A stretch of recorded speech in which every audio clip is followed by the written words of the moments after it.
आज आपण संभाजीनगर आणि तालुका फुलंब्री आणि गाव आहे खामगाव आणि खामगावमध्ये भगवान बलांडे, भगवान काशीनाथ बलांडे यांच्या शेतावर उभा आहोत आणि यांच्या शेतावर 2020 पासून शून्य मशागत तंत्रज्ञानाला सुरुवात केली आणि 2020 पासून ते शेतीशाळेचे सहभागी होते, शून्य मशागत शेतीशाळेचे.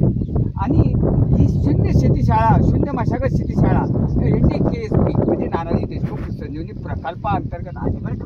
आणि तिच्यामध्ये शून्य मशागत तंत्रज्ञान आलं आणि त्यामधले ते एक लाभार्थी आहे आमचे आणि त्या लाभार्थ्याने त्या 2020 पासून ही शून्य मशागत क्षेत्र आणलेलं क्षेत्र 2020 पासून आणलेलं आहे.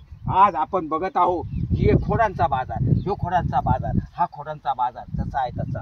आणि मला वाटतं आज पाणी फाउंडेशन म्हणजे खामगाव येथे आजार आहे आणि इथून पुढे मी न सांगितल्यापेक्षा माझ्या लाभार्थ्यांना म्हणजेच भगवान काशीनाथ बलांडे यांनी हे कसं केलं आणि कसं शिकले आणि कसं तंत्रज्ञान आत्मसात करून अंमलबजावणी केली. मला वाटतं भगवान बोलावं ही आज्ञा द्या.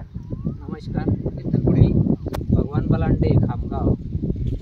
2020 पासून हे शून्य मशागत तंत्रज्ञान नानाजी देशमुख कृषी संजीवनी प्रकल्पाअंतर्गत शून्य मशागत तंत्रज्ञान या पद्धतीनं खड्डागाळी साहेब यांच्या मार्गदर्शनाखाली हे आता सध्याचं माझं हे 11वं पीक आहे आणि 11वं पीक असून याच्यामध्ये माझा इतका फायदा झालेला आहे की दरवर्षी कमीत कमी 6 ते 7 हजार रुपये नागाटीचा खर्च, रोटावेटरचा खर्च हा बचत झालेला आहे.